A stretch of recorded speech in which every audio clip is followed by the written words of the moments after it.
God is good. All the time. God is good. There we go. So, yes, Thanksgiving is upon us, which is, of course, time for giving thanks. So, let's give thanks. Amen. This holiday season with a grateful heart. Yes. With a grateful heart, giving thanks. Focusing on that which is good, that which is holy. Amen. Let's give thanks. Amen. Thank you. So this morning, this past week, I had an interesting conversation with a Christian. Now, I'm gonna. This is a preamble to the message. That introduction. So, kind of. Yeah, it ties in. It ties in. I'll tie it in. I'm sure. So, 35 years ago, this same thing was brought up to my attention, and back then it threw me for a curve. And this happens in Christian circles from time to time because Satan is consistent. You know, he's not very inventive or creative, but he is consistent. So the same things crop up from time to time. And so 35 years ago, I was told that the Bible is not totally true. I was told that it was written by human hands. And that, could you really believe everything that's in here? And back then that threw me for a curve. It did. It did. And I know what happens after that. Because I lived what happens after that. And so this Christian person, told me that this past week. And I said to them, you know, not believing it doesn't change the truth. It doesn't change it. Whether you believe it or not, the truth doesn't change. Amen. This book doesn't change because you don't believe some of what's in it. It doesn't change the truth. And that's what I told this person. And I think it might have changed their thought process. I hope it did. Because you can't change the truth. The truth does not change, and the truth is in this book, and it's a living word. It is the word. It is the word of God. So if you do hear that, or that comes cropping up, rest assured, people have tried. In fact, if someone presses you on that topic, earnestly have them try to prove wrong what's in this book. And you just made a convert. You just made a Christian. Because once they really try and focus on trying to disprove what's in here, they'll find out how true it is. The truth does not change, no matter what my beliefs are. The truth is the truth. The Bible is the truth. So, the title of today's message is Leader, Leader. An interesting topic, especially since we're talking about the Bible. I introduced us talking about the Bible because of what happened this past week. I titled it Leader, Leader because the Bible, Jesus, has a lot to say about leadership. And when I say leadership, I know there's leaders in the room, sure, but everyone at some time, and I'm talking about anyone at any time, who has a leadership role. Whether you're leading a Bible study, whether you're leading a bowling team, there's times in your life that you might fill in the role of leader. So that's why it's twice up there. Leader, leader. You don't have to be a CEO to listen. So if you're not a leader per se, well, you still have to listen. Sorry. Leader, leader. Jesus was a tremendous leader. So, what do we need to be a good leader? Let's take a look. One of the first things we need to focus on and understand, that's another thing Satan tries to do. You hit the next slide. The thing that Satan tries to do is try to make us think that what we say isn't that important. You know, what you say doesn't really matter. I mean, when I was a little kid, this might date me. I don't know if little kids still hear this or not. When I was a little kid, they used to say, like, sticks and stones can break your bones, but words can never hurt you. Is that still around? Yeah. Really? Words can't hurt you? Yeah, they can. They can indeed. What you say matters, and what you say as a leader really matters. When people are looking up to you, and we'll talk more about that and some things that we can do by Jesus' example. But what we say does really matter. And if you think I talk too much, let me know. Yeah. Because what you say really does matter.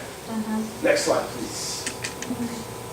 I want to start out in the book of James here, starting in chapter 3, verses 1 through 9. This is the NIV version that I'm using here because the wording is just a tad different. And so I wanted to use this version this morning. Taming the tongue, the smallest, maybe not small, but a very small part of our bodies. Very small part of our bodies. And it can say the craziest things.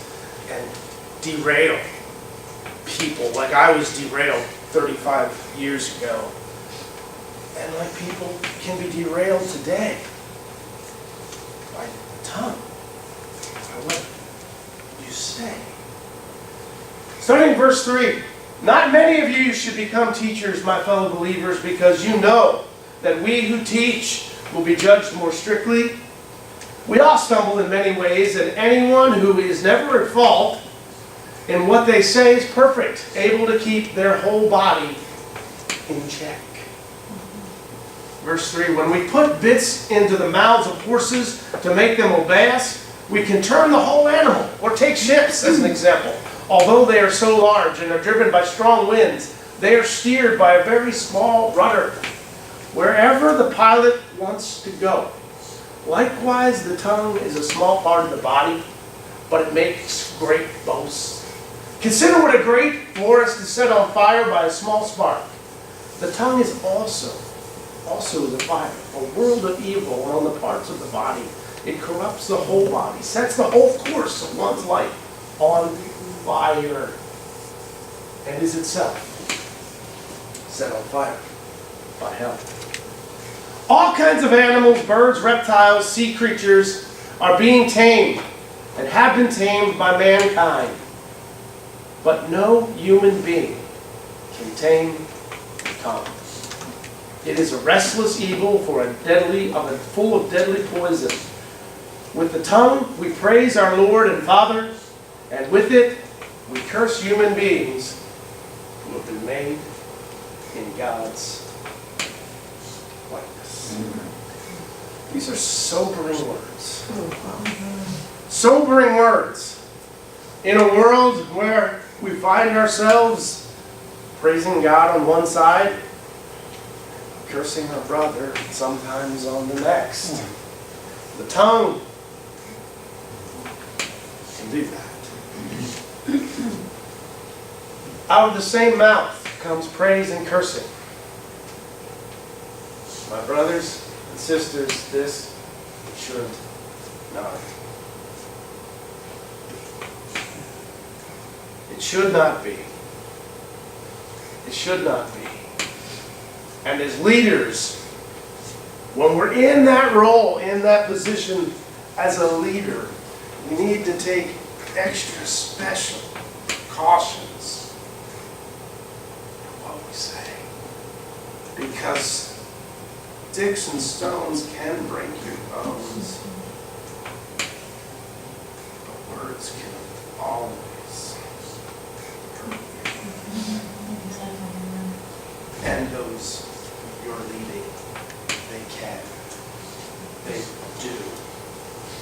The words we say are good. And if we just focus on that, because Satan doesn't want us to be thinking about that. He wants us to forget about that. He's like, oh, just say whatever you want. They're just words. Nobody really cares what you say anyway. What you say, brethren and sistren, affects not only you, but those you're speaking to and with. It does. What you say affects people. What you say affects people. Next slide, please. We are also, folks, accountable to what we say. That's not clear. I know we like to point the finger. It's his fault. It's her fault. It's their fault. It's not my fault. But we are accountable for what we say. Me, I'm accountable for what I say. And it's not always good. But I'm accountable for it. Me. No one else is accountable for what I say. Nobody else is accountable for what you say. We are accountable to God for what we say. That's the badge we should wear to remind us. Hi, hello, I'm accountable. I'm accountable. So if you hear me saying stuff, I'm accountable for what I say. Thus saith.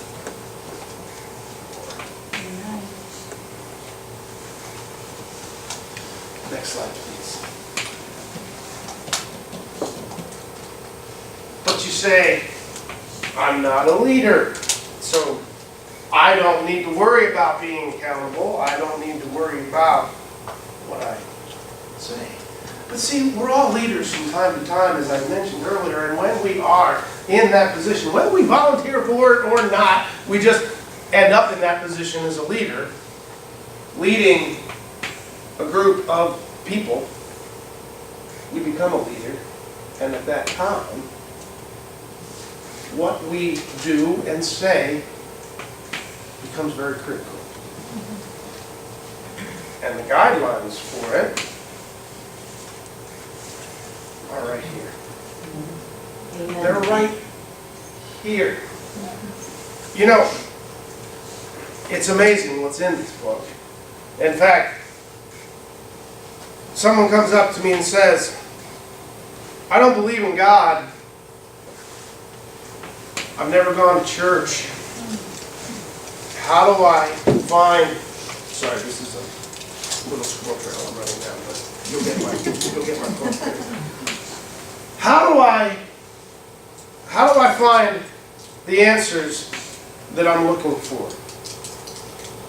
Well, they're right here. Any answer that you're looking for is right here. That's a big book. It's huge. Yeah. Well, sir, you've got a big problem. It's huge. The answers are in this book, and Satan's going to try and tell you that this book isn't true. But that doesn't change the truth. That's right. Because it is. So when you have that opportunity to be a leader, to lead small groups or large groups, we need to understand that our words matter. What we do and say matters. So let's take a look at Jesus' leadership style. Next slide, please. I want to go to the book of Mark for this, the Gospel of Mark. Now, Mark's an interesting guy because Mark talked to Peter a lot. You know Peter, the disciple Peter, yeah. Mark knew Peter very well. Mark talked with Peter all the time. And so, That's why Mark knows as much as he does about what he's saying to us here. Going to Mark chapter 10, starting in verse 32. Okay, so picture what's going on. Jesus is walking with his disciples into Jerusalem near the end of his ministry. So it's a distressful time for Jesus, as you would understand, because he knows what's going on and what's happening. So they were now on their way up to Jerusalem, and Jesus was walking ahead of them. And the disciples were filled with awe, and the people were following behind. They were overwhelmed with fear.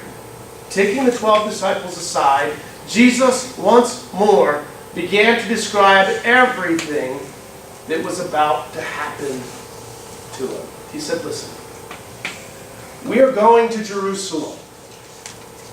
That's where we're going. We're going to Jerusalem, where the Son of Man will be betrayed, talking about himself, to the leading priests and the teachers of the religious law. They will sentence him to die, hand him over to the Romans. They will mock him, spit on him, flog him with a whip, and kill him. But after... Did I miss something here? Go back one. Did I miss something? I did. Flog him, but after 34, but after... Go back. All right. I did miss a little piece there, but okay, nonetheless. Starting in 35, then James and John, the sons of Zebedee, after Jesus elaborately told them what's going to happen to him and what he's going to do. On the third day, he's going to rise from the dead. He told them all this. He told them what's going to happen to him. Yes. After that, the sons of Zebedee came over and spoke to him. Teacher, they said, we want you to do us a favor. Okay, now let's stop here for just a second. We've all had moments like this. We have. You know, you're talking to your children or you're talking to someone, you're pouring out your heart. You're saying, this is really, this is life. This is, you lay it all out for them and you end it with, and I love you, and isn't that great? And they say, can I go upstairs now? That's kind of what's going on here. It's like, we want to, can you do us a favor? We know you're going to go through a lot of stuff here. We heard all that. Can you do us a favor? Please? And Jesus said, what is your request? And they replied, when you sit on your glorious throne, we want to sit in the places of honor next to you, one on the right, the other on your left. See, they wanted traditional leadership. They wanted to be, they didn't want to be Jesus, obviously, but they wanted to be right under Jesus so that they could rule over those who would be under them. Traditional model of leadership, right? There's the big U, and then there's little U's, and then there's all little U's under that, and there's a little U's under that, right? And so it goes up the chain. Traditional leadership model. But Jesus said to them, you don't know what you're asking. Are you able to drink from the bitter cup of suffering I am about to drink? I told you about it just earlier. Are you able to be baptized with the baptism of suffering I must be baptized with? Oh yes, they replied. We are able. And then Jesus told them this. You will indeed drink from the bitter cup and be baptized with the baptism of my suffering. But I have no right to say who will sit on my right or left. God has prepared those places for the ones he has chosen. When the 10 other disciples heard what James and John had asked, they were indignant. So now you have a group of men who are kind of arguing, fighting amongst themselves. So Jesus Jesus called them together on the road. He called them together. Said, let's end all this. He called them together. Jesus calls them together and he says, you know that the rulers in this world, you know how they lead, right? They lord it over you and their people. And James and John, oh yeah, we know that. That's why we want to be on your left and on your right, because we know that's how leadership is. They lord it over you. And the officials flaunt their authority over you and to those under them. They're like, yeah, that's the way it works. We know that.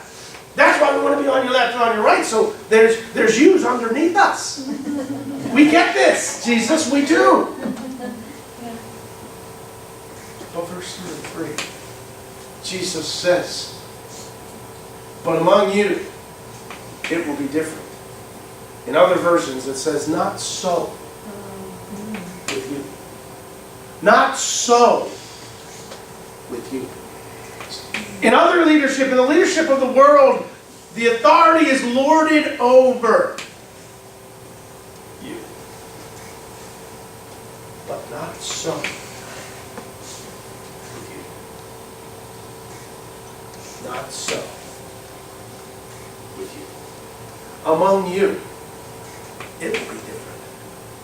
It will be different. Whoever wants to be a leader among you must be your servant. And whoever wants to be first among you must be the slave of everyone else. For even the Son of Man came not to be served, but to serve others, and to give his life as a ransom.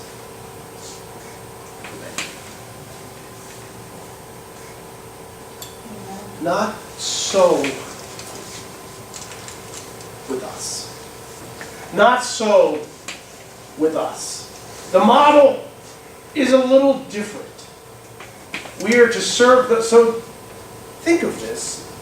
If those in leadership, you in leadership, you if you ever become part of a leadership circle, what if you did this?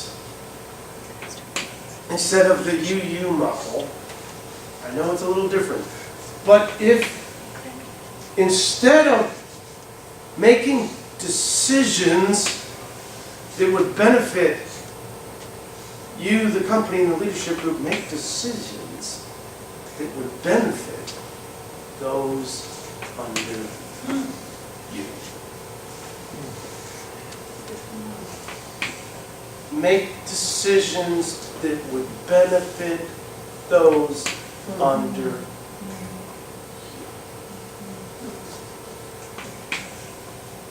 Serving others. Serving. Being a servant to all, rather than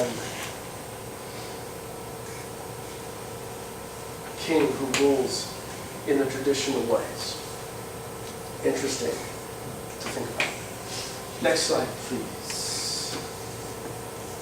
Traditional leadership paints a picture of lording it over. And Jesus said, not so with you. Not so with us. It's a different model. The last will be first. The first will be last. The service needs to come forward. In all that we say, all that we do, we need to have a servant's heart, because Jesus had a servant's heart. That's how he led. He led in service. He washed his disciples' feet, because that was the only part that needed cleansing. That was a dirty task back then, because the roads were very dusty and they wore sandals, and so that wasn't a pleasant or nice job, but Jesus did it to show the disciples service and serving is how you lead.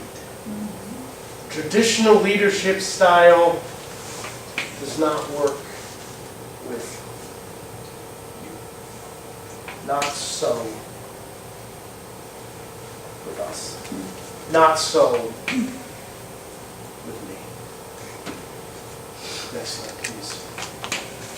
So what would happen if leaders would make decisions that would benefit those underneath them, rather than making decisions that would benefit the company, but making decisions to benefit? And maybe you're a part of a company that does that. You might be. And you know how well that can work. But if everyone in America, regardless if you're in a company or in your lives, would start doing this in your families and your, just whatever decisions you make them to benefit those you are leading. Make the decision that will benefit those underneath you, those you are leading. See how that changes things. Because Jesus said the traditional leadership model doesn't work for us. Not so with us. Not true for us. Next slide, please. Jesus is the leaders of leaders, and yet he came to earth not to serve,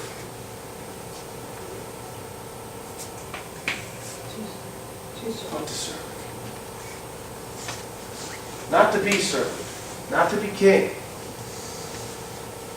but to be king, but not to be a king who demanded service, but a king who served. How can I help? It's a question we can always ask as a leader. How can I help you? What would you do if your boss came to you and said, how can I help you do your job better today? What could I do to help? Well, our kids do. We went to them and said, how can I help you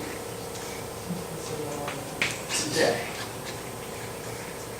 Because that's the model that Jesus modeled for leadership. How can I help you today? How can I help? How can I help? How can I serve you today? Now, Jesus' service wasn't one of being trampled on or used as a doormat. He wasn't allowing everyone to walk on him. In fact, it was quite the opposite. He wasn't walked on, but he led. Amen. He led in a way of service. Serving those he was leading. Helping those he was leading. So that we know and can know how to help and lead others. In the book of Mark. Next slide, please. I want to fast forward here in Mark chapter 13. Something Jesus said, and this kind of goes toward not everything that I was saying, but also to the beginning of today. And I was speaking of the Bible and Jesus' authenticity and ability to do what he did and say what he said. Mark chapter 13, starting in verse 1. As Jesus was leaving the temple, one of his disciples said to him, "Look, teacher, what massive stones, what magnificent buildings." Now, they were looking at the temple, which was built with humongous stones. The stones were 20, 30 foot in width. They were huge. Humongous, very large stones. Do you see all these great buildings? Replied Jesus. Not one stone here will be left on another.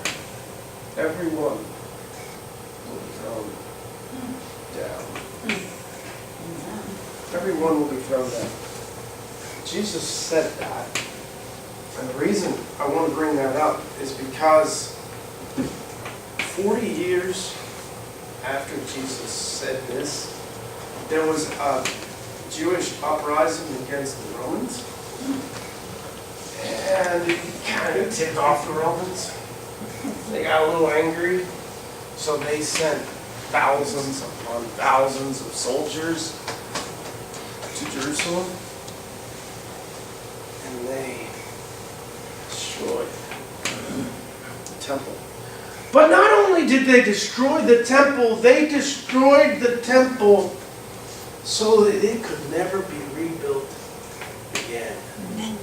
They took all of those massive stones and pushed them down into the valley. Every stone was pushed down into the valley. 40 years earlier, Jesus said, every one will be thrown down. Every stone will be thrown down. And 40 years later, it happened. Every stone was thrown down. Jesus knew exactly what was going to happen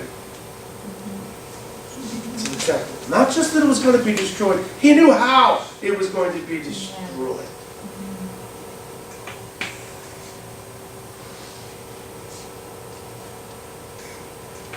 That's the power that Jesus has. The knowledge that Jesus understands. That's what's in this book that many people get confused over or don't read. Every stone will be thrown down. And it happened exactly that way. Now, that's not mentioned in here. It's not. The gospel writers did not include that fact that the temple was destroyed exactly the way Jesus. And to wonder why is speculation. So allow me to speculate, and that's what this is. Why didn't the gospel writers include the crashing and destruction of the temple in the gospel? Kind of would put an exclamation point on what they were saying. Well, possibly the reason they didn't include such an important event in their lives is because it hadn't happened when this was written. It didn't happen yet. Okay? We can accept that. You just validated this book by accepting that fact. Folks, you did. Because the other thing that people say about the Bible, especially the New Testament, is that it was written some 200 years after Jesus' death and resurrection. And, things can get fuzzy over that time. You may have heard that about the Bible. In fact, maybe it disrails you from time to time. But it really, when you look at things that have happened and things that are in here, it was within 40 years of Jesus' death, and resurrection that the New Testament was written. And that's significant because the timing is perfect for what Christians believe would have been the timing that it was written. So it all makes sense. The power is right here in this book. The validation is right here in the book and in history, the things that have happened pertaining to what was said in here. This was penned at the time Christians think it was penned. It was written when the people who were writing it were still alive to write it. Those witnesses of Jesus, the apostles that were there, that became leaders. You know, all the disciples except one became leaders. They all did. They all became leaders. Many of them wrote about their leadership in the New Testament, which is filled with the truth that we need to know. The truth about God. The truth about Jesus. The truth about leadership. It's all very real. It's all very true. So, if you ever have a time in your life, and like I said, Satan's still alive, he's still around, not very creative. He says and does the same things time and time again. So if you hear that, oh, the Bible was written by humans, or the Bible was written many, many, many years after, and so isn't accurate. Folks, by not believing what's in this book, you cannot, you do not change it. You do not change the truth because you don't. You don't. You can't. Next slide, please. To be the greatest, you will need to be the least. The servants of everyone. If anyone wishes to be first, they need to be last. Well, that's upside down. Yeah, it is. But so are we in so many cases and so many times in our lives. We're just upside down. Because Jesus' way of leading, Jesus' way of isn't our way. What makes sense to us? What makes sense to man? Oftentimes we think we're knocking on the gates of heaven when we're breaking down the very doors of hell.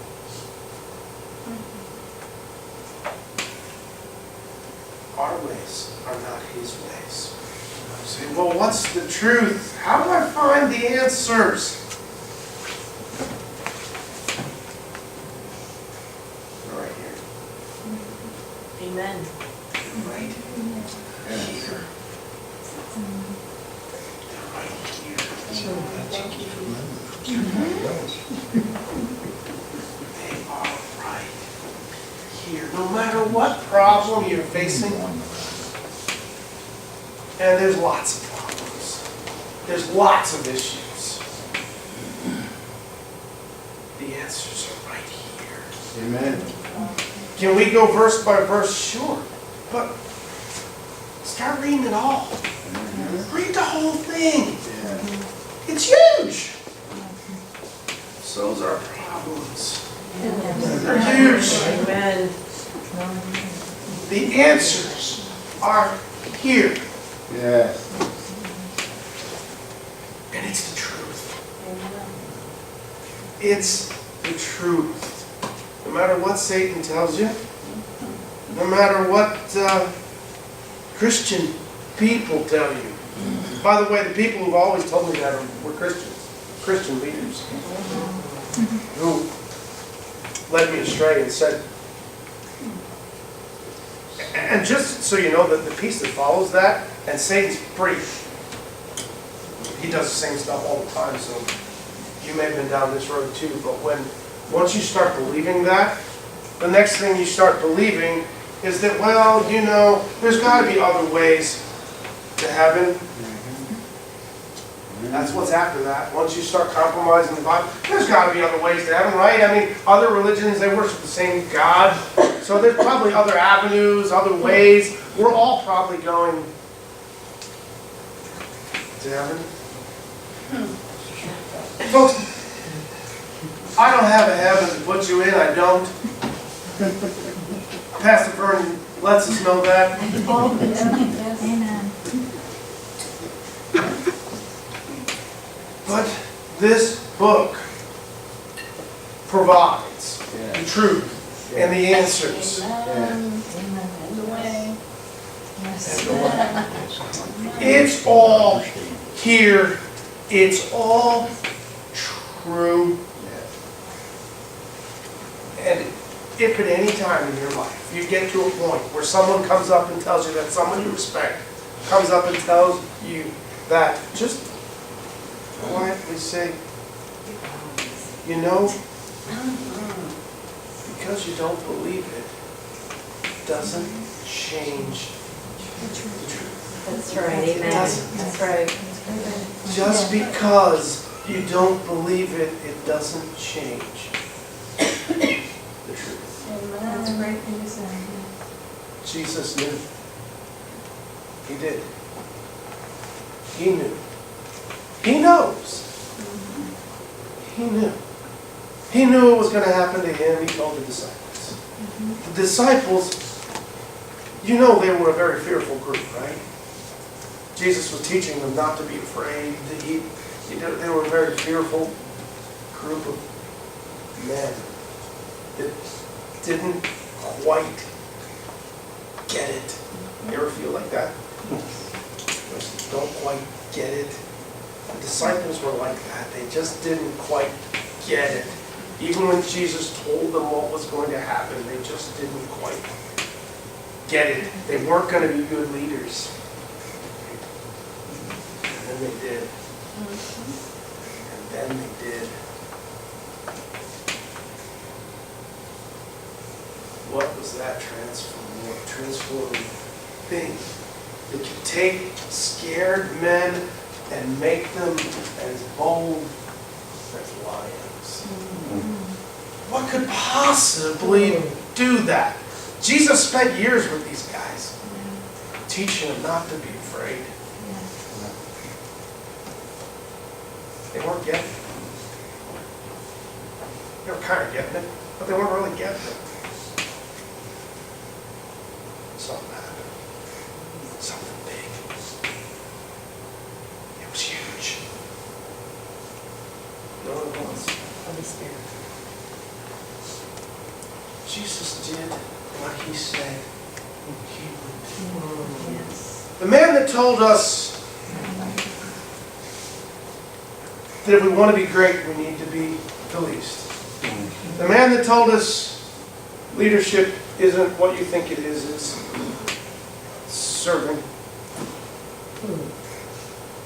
Did what he said he would do. Yes. Amen. See, he died on the cross. And the disciples fled.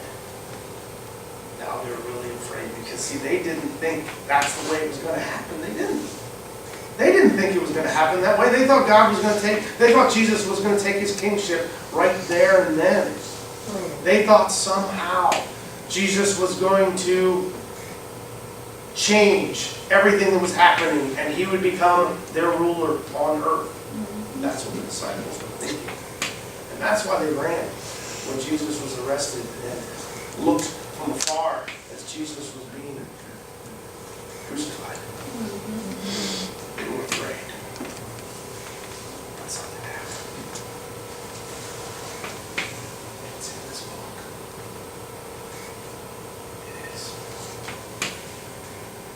See, Jesus did what he said he would do.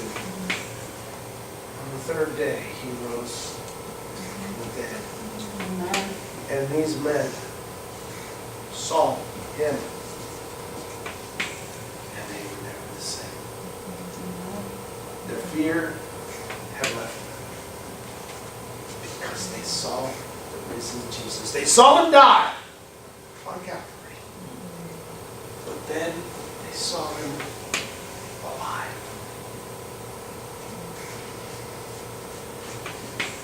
It's in here. They saw him alive. And they did what they wouldn't have done prior. They were bold. They were leaders. Because of what they saw. Because of what they saw. And they let us know about it. Folks, you never have to fear that what's in this book is not true. What's in this book is truth. The only tragedy is if you don't know what's here. Amen. Amen. Now we read it to you, folks, but I want you to get into this book. Because that's how you can combat people, Satan, when he tells you, oh, well, that can't possibly be true. Trust me, folks, if there was anything in here that could be disproven, it would have been disproven. Yes, that's true. Because there's all kinds of enemies of the Bible out there. Yes. And they can't do it. No. They can't. And there's a reason they can't. Because you can't disprove what? You can't. You can't disprove the truth. Not even if you're unbelievable. Well, I don't believe it. I'm not going to believe it. Doesn't change it. Does not change it. It doesn't change the truth. The truth is in here. The answers to the problems you're facing today, the answers to the problems you faced yesterday, they're in here. Help is in here. This is the living word. When you start reading it, I'm not saying you don't read it, but when you start reading it, you discover that it's living, changing. I've read this book more than any other book. Probably, I don't know, 20 sometimes, probably covered. And I just continue reading. My goodness. I continue reading. Because it's always new. Because it's living. Yes. There is so much in this book. It's all true. I know you might say, well, there's stuff in there I just don't understand. Okay? You're not God. There will be things you don't understand. But it's okay. Understand that it's the truth. Amen. I mean, you're welcome to ask questions, but understand it's the truth. It's not going to change. The truth does not change. So this holiday season, let's keep this in front of us. Let's keep the word close to our hearts. Let's give thanks with God in the forefront. Let's continually stay in this, and when problems get tougher, and they will. When things get crazier, yeah, they will. Get into this. The answers are in here. The answers are in here. The truth is in here. And it will not change. It will not change. So when you have that opportunity to lead.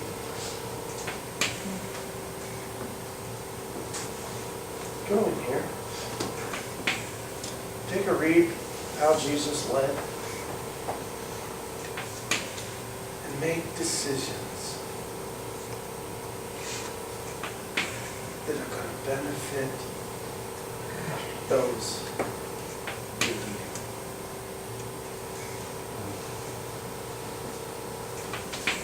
It'll change their world.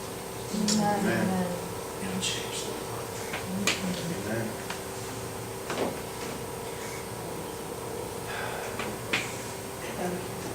Amen. Amen. Thank you, folks, for coming. What we're going to do, let's do the